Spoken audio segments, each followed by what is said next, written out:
할렐루야. 하나님의 크신 사랑이 우리 가운데 가득한 줄 믿습니다. 주께서 오늘 이 말씀을 통하여 우리에게 필요한 은혜를 베풀어 주실 줄 믿습니다.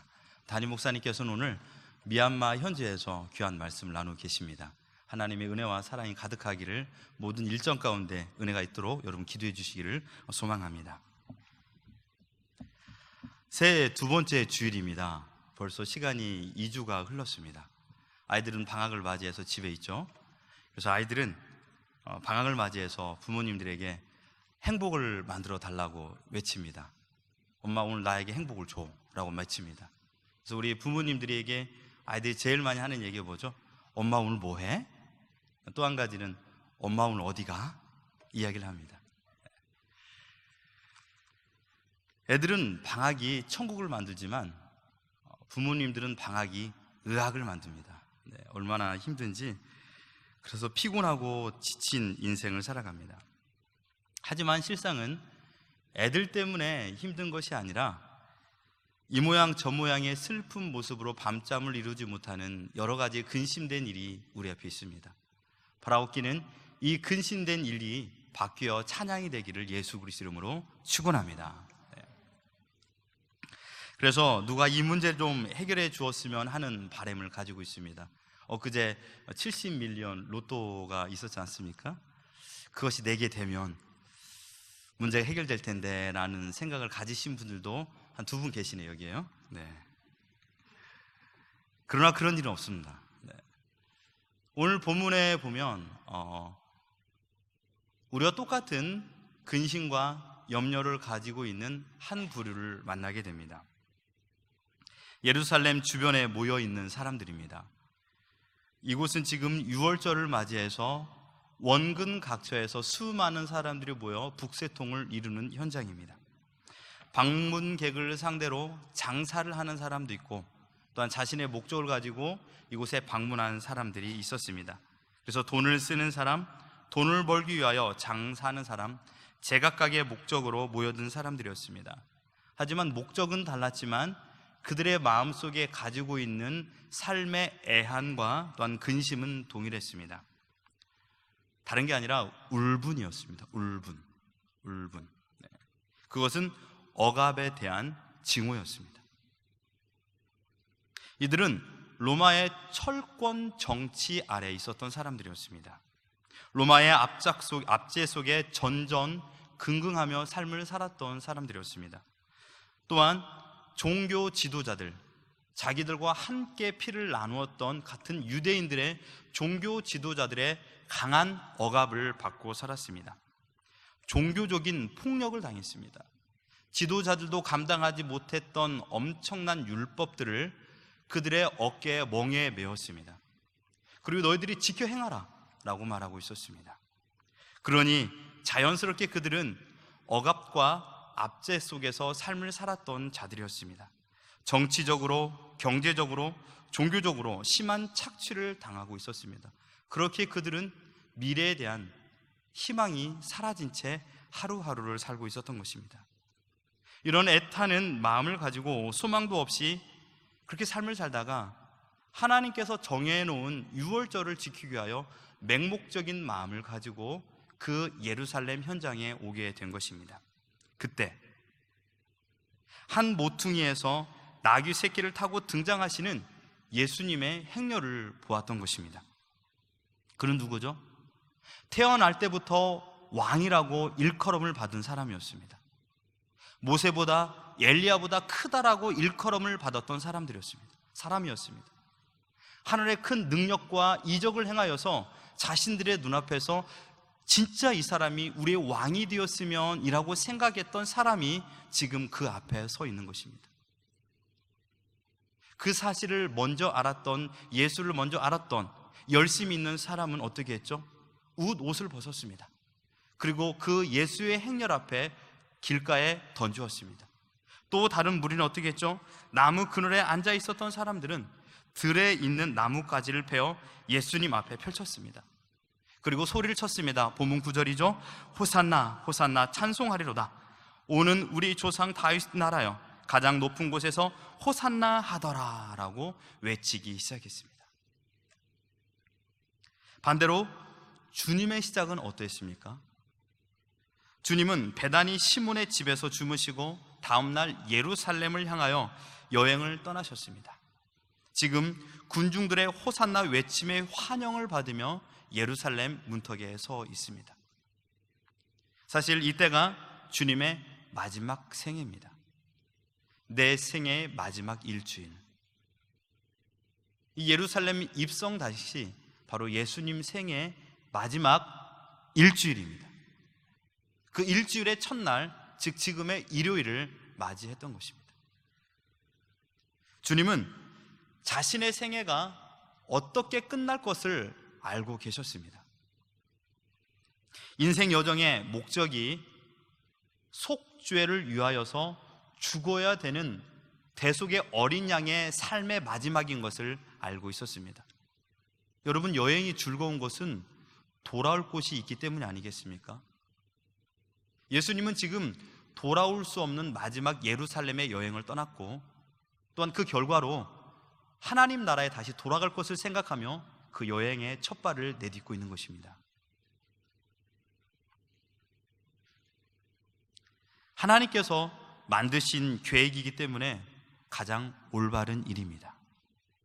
여러분, 하나님은 옳은 일을 하시는 분이 아닙니다. 하나님께서 하신 일이 옳습니다. 믿습니까? 다시 한 번 말씀드립니다. 하나님께서는 내가 생각하는 옳은 일을 하시는 분이 아니라 내가 생각해서 옳은 일이 아닌 것 같지만 하나님께서 하신 일이 옳습니다. 그래서 우리는 그 길을 따라 걸어가야 됩니다. 내 생각, 우리가 모여서 회의를 하고 연구를 하고 이것은 100%다, 이렇게 하면 될 것이다 라고 했지만 그렇게 되지 않을 때도 있습니다. 왜요? 하느님이 보시기에 옳은 일이 아니기 때문에 그 일은 되지 않습니다. 주님은 지금 하나님께서 만드신 옳은 계획대로 순종하여 그 길을 걸어가셨습니다. 그래서 어울리지도 않는, 또한 타기도 힘든, 또한 보기에도 어리광스러운 그런 것을 연출하고 있습니다. 무엇이죠? 바로 나귀 새끼를 타고 등장하셨습니다. 주님이 원해서가 아니라 성경에 말씀하신 것을 이루기 위하여서 지금 나귀 새끼를 타고 있는 것입니다. 스가랴 9장 9절에 보면 이렇게 말하죠. 시온에 따라 크게 기뻐할지어다, 예루살렘에 따라 즐거이 부를지어다. 보라, 내 왕이 내게 임하시나니 그는 공의로우시며 구원을 베푸시며 겸손하여서 나귀를 타시나니 나귀의 작은 것 곧 나귀 새끼니라. 길거리에는 지금 승리의 함성이 가득합니다. 어린 아이부터 노년에 이르기까지 그들은 호산나 호산나 외치기 시작했습니다. 무슨 말입니까? 예수여, 이제 우리에게 당신이 그리 바라던 승리를 우리에게 보여주십시오. 당신만이 우리의 승리가 될 수 있습니다. 나의 삶의 애환과 모든 근심과 걱정을 이제는 풀어주십시오 라고 외치기 시작했던 것입니다. 여러분, 주님은 그 상황에 그 음성을 제재하지 않았습니다. 주님은 아셨습니다. 나는 너희가 원하는 그런 호산나가 아니야. 나는 너희들이 꿈꾸는 그런 메시아, 너희들이 원하는 메시아가 아니야. 나는 하나님이 원하시는 메시아의 삶을 살아야 돼. 주님은 아셨습니다. 그러함에도 불구하고 주님은 그들을 제재하지 않았습니다. 주님도 군중이 메시아로 승인하고 환호하는 것을 물리치지 않았습니다. 과연 그래, 내가 메시아다 라는 것을 받아들여 그곳에 입장하셨습니다. 사랑하는 성도 여러분, 주님의 마음은 어떠했을까요? 제자들과 군중들이 예수 자신을 기대하는 것이 무엇인가를 알고 있었던 주님의 마음은 어떠했을까요? 우셨습니다. 오늘 본문에 동일 본문으로 나오고 있는 누가복음 19장 41절에 보면 가까이 오사 성을 보시며 우셨더라. 주님은 우셨습니다. 큰 무력의 힘을 가지고 전쟁을 일으켜서 자신들이 받고 있는 압제와 억압을 해결해 주기를 원하고, 심지어 제자들은 예수 그리스도가 예루살렘에 입성하면, 예수님이 왕이 되면 우리가 큰 자리 하나를 앉겠구나 라는 생각을 가지고 있었던 소망의 외침 호산나, 그 소리를 들었을 때 예수님은 우셨습니다. 이 백성의 그릇된 메시아 관을 보면서 예수님은 우셨던 것입니다.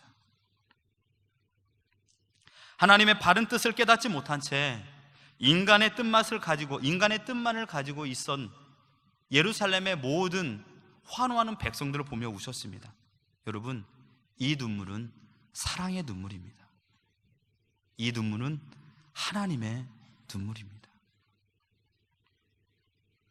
나아가 이 울음은 예루살렘 백성만 국한된 것이 아니라 예루살렘을 보면서 인류의 아픔을 보고 온 세상 모든 피조물을 보며 메시아적인 울음을 우리에게 보이셨던 것입니다.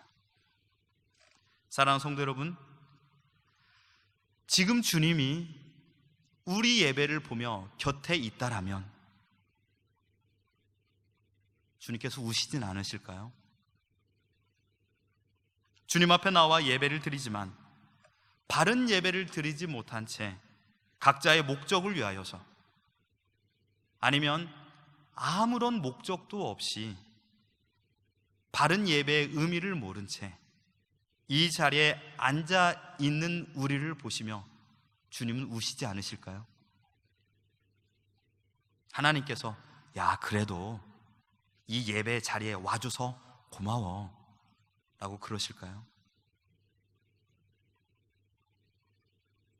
제자들과 군중들이 가지고 있는 메시아에 대해 생각, 지금 우리의 생각이 아닐까요? 아니길 바랍니다. 아닙니다 주님, 저는 그들과 다르습니다 라고 여러분 자신이 지금 말씀하셔야 됩니다. 여러분 지금 속으로 말씀하셔야 됩니다. 주님은 나의 목적을 위하여 십자가에 죽으신 분이 아닙니다. 나의 뜻을 이루기 위하여서 주님이 도구가 되실 분이 아닙니다.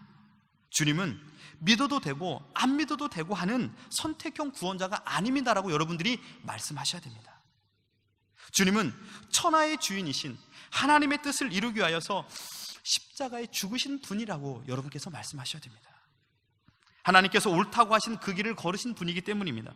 자신의 생명을 마다하지 않고 하나님께서 자기에게 허락한 사람을 구원하기 위하여서, 아주 중요한 말이죠, 자기에게 허락한 사람을 구원하기 위하여서 십자가에 죽으실 그 길을 걸으신 분입니다. 심지어 죄로 말미암아 저주를 받아 창조된 모든 창조물을 회복시키기 위하여서 십자가에 죽으신 분입니다라고 여러분께서 고백하셔야 됩니다. 여러분, 걱정거리나 근심거리의 일들은 어떻게 해서든 해결할 수 있습니다. 먹는 문제, 돈을 빌려서라도 해결할 수 있습니다. 심지어는 내가 무시해버리면 이 문제는 해결할 수 있습니다. 무슨 말을 하든지 내가 아니 듣는 것처럼 해도 해결할 수 있습니다. 하지만 죄 문제는요, 여러분 앞에 펼쳐진 죄 문제를 여러분 힘으로 해결할 수 있나요? 그래서 우리는 구원자가 필요합니다. 죄 문제를 해결해 주실 분이 누굴까요? 그분이 필요합니다. 하나님께서는 그 방법을 하나님 스스로 정하셨어요. 어떻게 해요? 예수 그리스도로요. 그래서 우리는 용서받은 죄인입니다. 누구라고요? 용서받은 죄인. 사랑하는 성도 여러분, 이 아침에 우리가 믿는 예수님이 누구며 또한 우리가 어떻게 예수님을 믿어야 될지 바로 알고 바로 믿어 살아가는 우리 모두가 되기를 예수 그리스도 이름으로 축원합니다. 두 번째로 계속해서 본문에서 무화과 나무에 대한 사건과 우리가 읽지 않았던 성전 청결 사건이 나오고 있습니다. 자, 무화과 나무가 저주를 받아 뿌리부터 말라 죽어버렸다는 내용이죠. 또 한 가지는 만민이 기도하는 집에서 매매하는 것을 보시고 그 모든 것을 뒤엎어 버리는 행동을 하신 장면이 나옵니다. 두 가지 사건입니다. 하지만 동일한 목적을 가지고 예수님께서 일을 행하셨죠.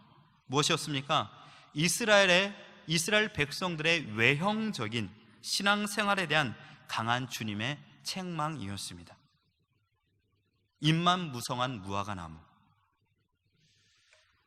열매를 거둘 것을 기대하고 1년, 2년, 3년을 기다렸음에도 불구하고 아무런 열매를 거두지 못했던, 목적을 달성하지 못한 나무를 예수님께서 저주했던 것입니다.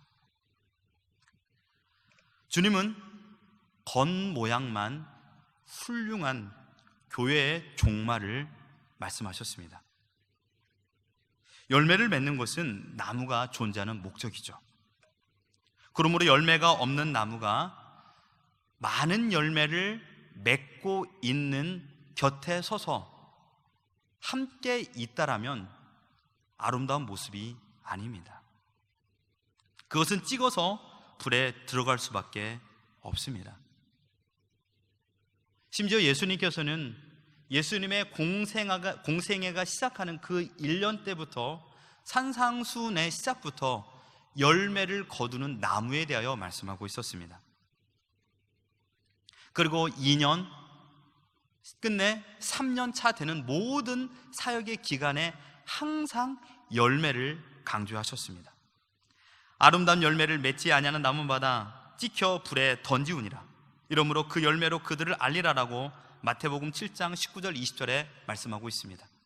더 나아가 사람이 내 안에 있지 아니하면 가지처럼 밖에 버려 말라지나니 사람이 이것을 주워다가 불에 던져 사르느니라라고 우리에게 말씀하고 있습니다. 주님은 생명력 있는 모든 자들은 열매를 거두어야 된다라고 말씀하고 있는 것입니다. 그런데요, 그 대상이 유대 민족뿐만 아니라 예수 그리스도의 제자에게도 나타나 있는 것입니다. 그러니 오늘 무화과 나무에 대한 말씀은 온 유대 사람들뿐만 아니라 바로 제자들에게도 동일한 메시지인 것입니다. 사랑하는 성도 여러분, 지금 우리의 영적인 상태를 향한 주님의 거룩한 외침으로 들리지 않으십니까? 너희가 지금 아주 위험한 상태에 있다. 너희가 지금 아주 위험한 상태에 있다. 내가 덮어놓고 무제한 참을 거라고 생각하느냐? 내가 와서 너희들에게 열매를 구해 보았지만 없지 않느냐? 그래도 너희를 더 두어 두겠느냐? 주님은 1년, 2년, 3년이라는 시간을 연장하여 생명을 보존시켜 주었습니다. 회개의 열매를 거두어 믿음의 열매를 맺기를 주님께서 원하셨습니다. 그러나 아무런 열매를 거두지 못하고 있는 이스라엘의 산 현실을 우리에게 보여주고 있습니다. 여러분, 하나님께서 우리를 살려주신 이유가 무엇이겠습니까? 지금이라도 당장 나의 죄값을 물어 이 시간 심판한다라면 여러분이 오늘 이 예배를 마치고 이 문을 나갈 수 있는 분이 한 분이라도 계십니까? 하나님께서 일주일에 여러분의 삶을 가지고 죄값을 묻는다라면 여러분 자신이 나는 살 수 있습니다라고 말할 수 있는 사람이 있나요? 그럼에도 불구하고 우리를 살려주신 이유는 무엇입니까? 주님 앞에 회개의 열매를 맺고 주님 앞에 나오기를 원하는 하나님의 마음입니다. 마태복음 3장 8절에 그러므로 회개에 합당한 열매를 맺어라. 회개에 합당한 열매. 여러분, 순간을 모면하기 위해서 형식적인 눈물은 결코 죄 사함이 될 수 없습니다. 상대방의 시선을 의식하여서 감정이입을 하는 것은 결코 회개라고 말할 수 있는 게 아닙니다. 주님이 원하시는 열매는 다른 것이 아니에요, 여러분. 하나님을 하나님으로 인정하면 자연스럽게 회개할 수밖에 없어요. 주님만이 나의 구원하신 호산나인 것을 인정하면 우리는 하나님 앞에 회개할 수밖에 없습니다. 마태복음 1장 23절에 보면 이렇게 말하죠. 하나님이 우리와 함께 하시다. 임마누엘의 하나님입니다. 하나님이 지금 내 옆에 계신 것을 인식하십시오. 자, 우리 옆 사람 한번 보시겠습니까? 한번 보세요, 옆 사람. 네. 여러분, 옆 사람이 계신 걸 인식하시죠? 여러분, 하나님이 계신 걸 인식하십니까? 네. 하나님이 계신 것을 인식하시며 삶을 사십니까? 하나님이 지금 내 곁에 계신 것을 인식하시며 말과 행동을 하시나요? 아무도 보이지 않는 곳에 하나님이 지금 나와 함께 하신다라는 것을 인식하며 사시나요? 여러분, 임마누엘의 하나님이라는 그 메시지는 더 무서운 메시지와 힘의 메시지가 있습니다. 무엇일까요? 임마누엘 하나님, 그 하나님은 심판과 구원을 동시에 가지고 계십니다. 구원받을 하나님의 백성 옆에 임마누엘의 하나님이 계시면 그 사람이 힘이 되겠죠. 반대로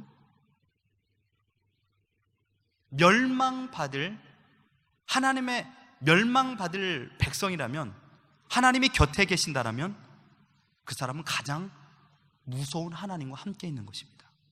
그게 임마누엘 하나님의 뜻이에요.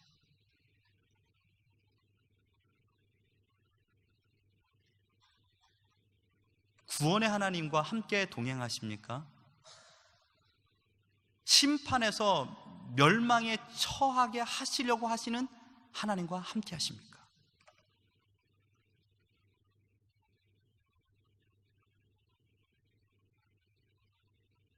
하나님을 내 삶에 먼 곳으로 팽개치고 내 스스로의 힘을 가지고 살아가는 사람에게 열매는 결코 거둬질 수 없는 것입니다. 하나님께서 곁에 계심을 인식하십시오. 하나님이 지금 나와 함께 하고 있다는 것을 인정하십시오. 두렵고 떨림으로 하나님 앞에 서보십시오. 내가 하고 싶어 하는 것을 나의 삶에서 절제하지 않겠습니까? 지금 욱 하고 나오는 것을 하나님이 내 곁에 계시다 라는 것을 인식한다라면 그 말을 제어하지 않겠습니까? 절제하지 않겠습니까? 절제 열매를 맺는 겁니다. 하나님을 사랑하는 마음을 가지고 이웃을 바라봄으로 말미암아 사랑할 수 있는 겁니다. 우리는 원수를 사랑할 수 있는 힘이 전혀 없습니다. 제로예요. 그러나 하나님을 사랑하는 마음을 가지고 이웃을 바라봄으로 사랑할 수 있는 거예요. 그러니 미움을 절제하죠. 그러니 사랑의 열매를 맺게 되죠. 그러니 자연스럽게 사랑의 열매를 맺는 그 결과가 기쁨입니다. 그렇기 때문에 희락의 열매를 맺게 되고 그 순간 그 사람과 온유와 자비의 열매를 맺게 되는 겁니다. 이러한 열매로 가득 찬 2016년도가 되기를 예수 그리스도 이름으로 축원합니다. 더 나아가 베드로를 비롯한 제자들과 주님의 대화가 오늘 본문의 마지막입니다. 베드로는 오늘 본문에 보면 주님의 저주로 말라 죽은 무화과 나무를 보고 있습니다. 그에 대한 주님의 대답은 이해하기가 참으로 어려운 대답이었습니다. 무화과 나무가 말랐나이다. 주님의 답변은 하나님을 믿으라. 무화과 나무가 말랐나이다. 하나님을 믿으라. 말이 됩니까, 여러분? 네? 말이 안 돼요. 그러면서 주님은 기도와 믿음의 관계를 말씀하고 있습니다. 심지어 엄청난 이야기를 하죠. 산을 바다에 옮길 수도 있다 라고 말씀하고 있습니다. 우리가 이 기도를 보면서 엄청난 걸 생각합니다. 제발 이런 일이 지금 나에게도 일어나 주길 바랍니다. 우리는 매일마다 새로운 근심을 가지고 살아가고 있습니다. 어제의 근심이 아닌 새로운 근심. 내 앞에 큰 산이 사라지기만 하면 살 것 같은데 이 큰 산은 점점 더 커져서 미래를 바라볼 수 없을 만큼 나의 눈을 가리고 있습니다. 제발 산처럼 느껴지는 남편의 성격과 스타일이 좀 바뀌어 달라고 여러분 기도하고 있습니다. 산처럼 여겨지는 금전적인 문제가 좀 해결되기를 바랍니다. 산처럼 여겨지는 병마가 제발 내 앞에서 떠나 이 산이 갈라지기를 소망하고 있습니다. 이러한 산들이 무너지는 역사가 있기를 주님의 이름으로 축원합니다. 오늘 말씀을 잘 보십시오. 주님께서는 믿음의 중요가 중요하다라는 것이 무엇인 것을 기도에 대한 바른 의미를 가지고 우리에게 설명하고 있습니다. 자, 22절에 보면 하나님을 믿으라 라고 말했습니다. 그런데요, 이것을 원문이나 영어 번역을 보면 이렇게 말합니다. 하나님의 믿음을 가지라. 하나님을 믿으라 이게 아니라 하나님의 믿음을 가지라. 그럼 쉽게 생각해 보세요. 자, 여러분 저를 보세요. 자, 저를 보십시오. 하나님을 여러분이 애써 찾아서 하나님이 이런 분이다 생각하며 믿음을 갖는 것이 쉽겠습니까? 아니면 하나님이 이런 분이시다라는 것을, 하나님의 성품을 자신이 우리에게 믿음이라는 것으로 선물로 주시는 것이 쉽겠습니까? 후자가 쉽습니다. 하나님에 대한 믿음을 가지라. 내가 믿음을 찾는 게 아니라, 찾음이 아니라 하나님께서 믿음을 선물로 주시는 거예요. 이것을 갖는 것이 더 쉽습니다. 그런데요, 이 말씀을 한 대상이 누굽니까? 예수님께서 누구에게 이 말을 했죠? 바로 제자들입니다. 군중들이 아니에요. 여러분, 서두에 이야기했습니다. 주님은 자신의 생애가 1년 남은 것도 아니고 3년 남은 것도 아니고 내 생의 마지막 일주일이 남은 것을 말했습니다. 주님은 아셨습니다. 자신이 조롱과 멸시를 당할 것을 아셨습니다. 그리고 저주받아 죽어야 될 십자가 상의 죽음조차도 주님은 아셨습니다. 며칠 후면 자기 곁에 있는 제자들이 예루살렘에서 가장 먼 곳으로 도망갈 것도 주님은 아셨습니다. 제자들이 숨 죽여 생을 살아야 될 것도 주님은 아셨습니다. 예수님을 믿는다라는 것이 얼마나 고통과 어려움이 있는 것을 주님은 아셨습니다. 마치 현 시대 이슬람 사람들이 예수를 믿는 것으로 개종하는 것보다 더 어려운 삶인 것을 주님은 아셨습니다. 제자들 스스로 결코 이겨낼 수 없다라는 것을 주님은 아셨습니다. 그러나 제자들은 어떠했죠? 천진난만했습니다. 제자들은 예루살렘 입성으로 자신이 가장 높은 자리에 앉을 것 같은 그런 마음을 가지고 있었기에 그들은 군중들과 함께 들떠 있었습니다. 주님은 이를 통하여서 하나님의 나라를 확장해야 될 것을 아셨기 때문에 이들이 어찌 이 일을 감당할 수 있을 것인가 라는 마음을 가지고 있었던 것입니다. 그래서 주님은 믿음의 기도가 가장 중요하다는 것을 유언처럼 말하고 있는 것입니다. 믿음의 기도. 지금은 깨닫지 못하지만 주님이 떠나시고 또 다른 보혜사 성령이 그곳에 임하면 그들은 깨달을 것이라는 것을 아시고 계셨습니다. 그래서 주님은 항상 모든 이적과 기적을 통하여서 하나님이 어떤 분인가를 보여주었습니다. 심지어 예수님이 이 땅에 오신 목적도 무엇인가를 요한복음 6장에서 말하고 있죠.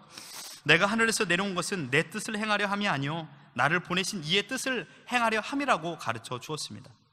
제자들은 당시에 몰랐어요. 하지만 성경에 보면 죽은 자 가운데에서 살아나신 후에야 제자들이 말씀하신 것을 기억하고 성경과 예수께서 하신 말씀을 믿었더라라고 말씀하고 있습니다. 주님은 앞으로의 일을 아셨고, 그리고 주님께서는 그 사실을 아시기 때문에 하나님이 어떠한 분인가를 매일마다 강조하고 있었던 것입니다. 누가복음 12장 7절에 너희에게는 심지어 머리털까지도 세신 바 되었나니 두려워하지 말라. 너희는 많은 참새보다 더 귀하니라 말하고 있습니다. 하나님께서는 온 인류를 통치하시고 우리의 머리털럭 하나까지도 세시는 분이라는 것을 우리에게 말씀하고 있습니다. 오늘을, 내일을 1분 1초도 하나님 자신이 적극적인 의사를 가지고 이끌어 주시는 분인 것을 하나님께서는 제자들에게 말씀하고 있는 것입니다. 주님은 제자들에게 이 하나님에 대한 믿음을 가지라, 이 믿음에 대한 믿음을 가지고 기도해달라고 말씀하고 있는 것입니다. 무엇이든지 기도하고 구하는 것은 받은 줄로 믿으라. 그러면 너희에게 그렇게 되게 하리라 라고 말씀하고 있는 것입니다. 너가 이렇게 해라, 그럼 내가 들어주마 라고 말한 것입니다. 성경에서는 하나님께서 친히 응답해 주시겠다라고 약속했던 성구가 얼마나 많은지 모릅니다. 너희 중에 지혜가 부족하거든 우리에게 후히 주시고 꾸짖지 아니하시는 하나님께 구하라, 그리하면 너희에게 주리라. 이것은 하나님의 약속입니다. 무엇보다도 짐을 맡겨버리라, 여호와께서 너를 붙드신다 라고 말씀했던 것처럼 내 짐을 여호와께 맡겨버리라, 너를 붙드시고 의인의 요동함을 영영히 허락지 아니하신다라고 하나님께서 친히 약속하여 주셨습니다. 하나님께서 친히 그런 약속을 하실 이유가 뭐가 필요하겠습니까?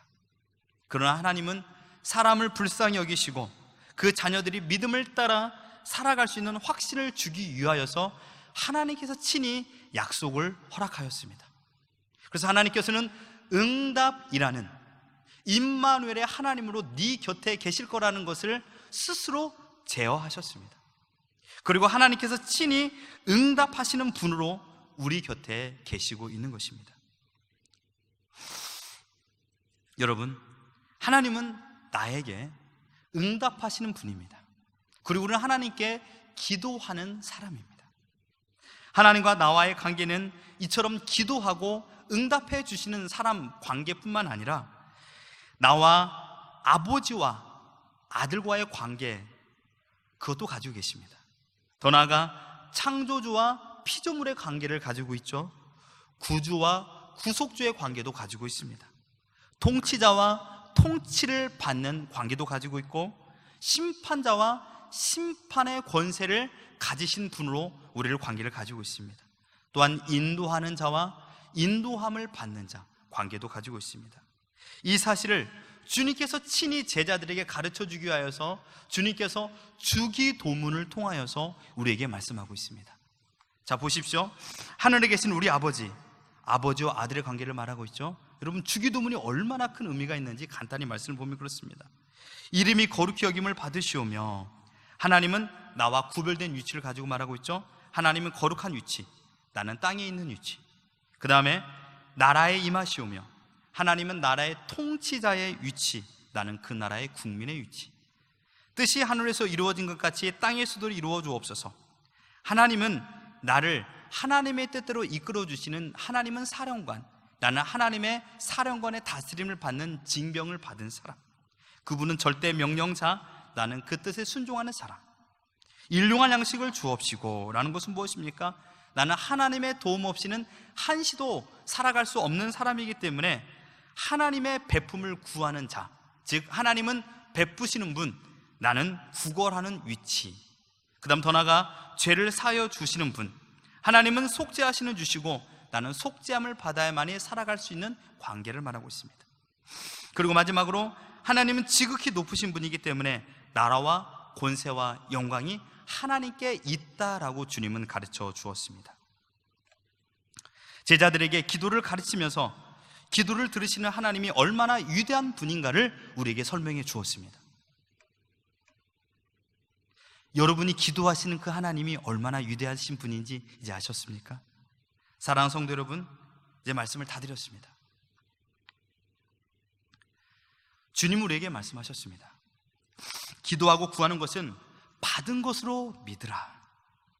여러분, 기도의 자리에 나온다라는 것 자체가 특권입니다.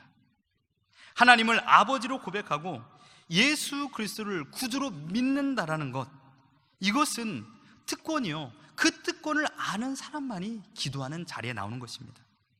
그렇기 때문에 기도의 시간은 철저히 성경에서 나오는 하나님에 대한 확신을 고백하는 시간입니다. 기도는 내가 구하는 것을 받는 데 목적이 있는 것이 아니라 기도하고 있는 내용에 대한 하나님의 거룩한 뜻과 또한 은혜를 내려주심을 구하는 시간입니다. 내 응답이 목적이 아니요 하나님의 뜻을 바로 알아가는 시간이 기도의 목적입니다. 응답되었다라는 것은 그러면 무슨 의미일까요? 하나님의 뜻이 이루어졌다라는 겁니다. 여러분이 기도했어요. 응답 받았다고 말하죠? 그것은 나의 열심이 아니라 하나님의 뜻이 이루어진 거예요. 그렇기 때문에 어떻게 됩니까? 하나님께 감사의 찬양을 드리려 됩니다. 하나님의 뜻과 내 기도가 딱 맞았기 때문에 응답이 된 겁니다. 반대로 내가 원하는 응답이 없을 때는 어떤 의미일까요? 하나님께서 내 기도를 무시하는 것이 아니라 내 기도에 대한 어떠한 문제가 있는 것을 다시금 돌이켜보게 하는 시간이에요. 응답의 한 형식으로 내 기도의 잘못을 바꾸어 주시는 겁니다. 내가 원하는 것보다 더 우수한 가치, 내가 생각했던 필요와 차원이 다른 더 좋은 것으로 나에게 주시는 시간이 하나님께서 우리에게 내가 원하는 기도를 무응답하시는 겁니다. 내가 엄청 기도했지만 내 뜻대로 안 돼요. 많은 사람을 찾아가서 하소연했지만 내 뜻대로 안 돼요. 하나님께 기도하지 않았기 때문일까요? 물론 그럴 수도 있습니다. 그러나 더 큰 것은 하나님의 뜻에 맞지 않은 기도이기 때문입니다.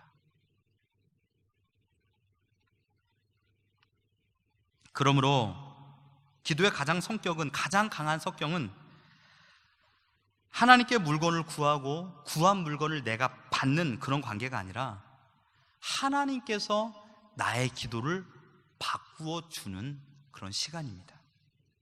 하나님께서 들으시고 나는 하나님께 말씀을 드리는 시간, 아버지 앞에 아들이 찾아가 세세한 이야기를 하고 아버지는 아들에게 잘못된 부분을 가르쳐주는 시간이에요.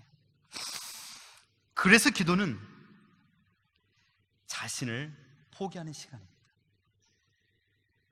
내 뜻과 목적을 달성하기 위하여 기도하는 것이 아니라 나를 포기함으로 하나님의 뜻을 알아가는 시간입니다.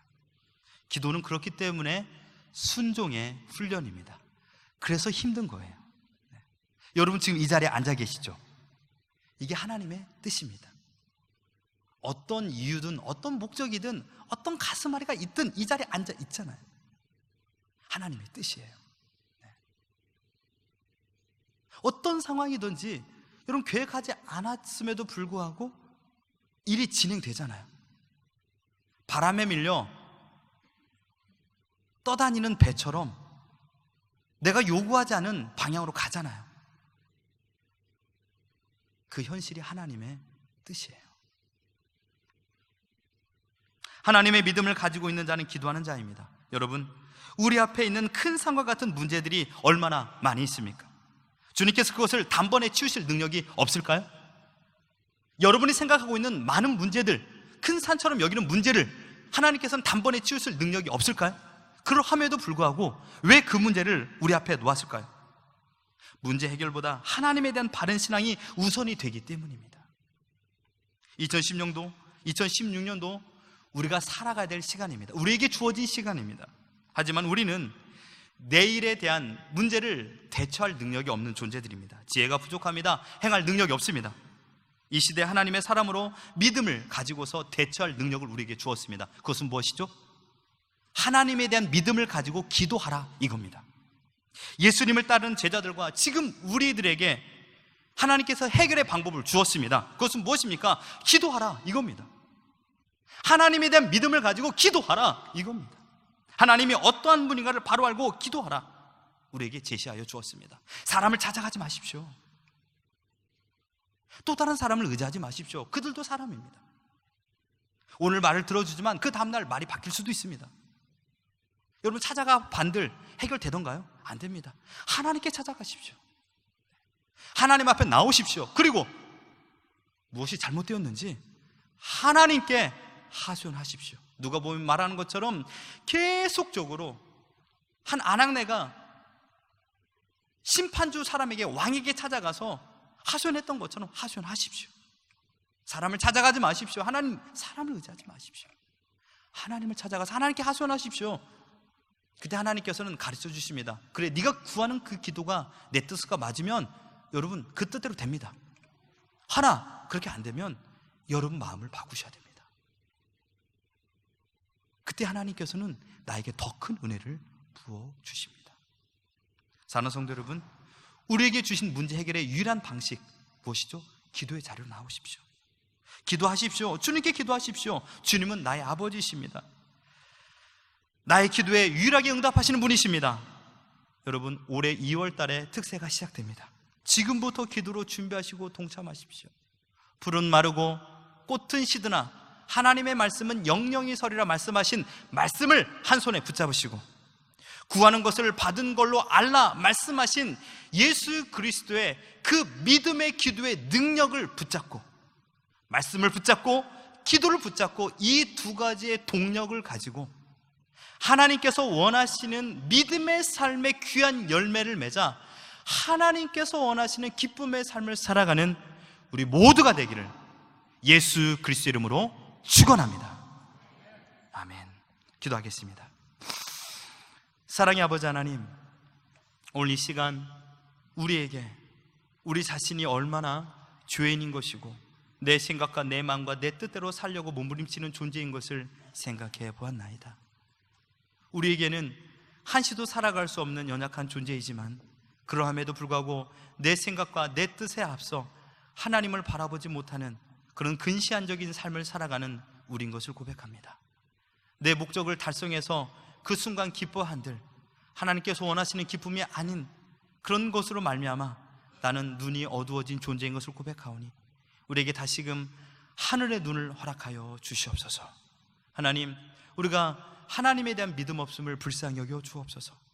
하나님을 바로 알게 하여 주옵시고 하나님이 어떤 분인 것을 고백하며 살아가는 우리 모두가 되게 하여 주옵소서.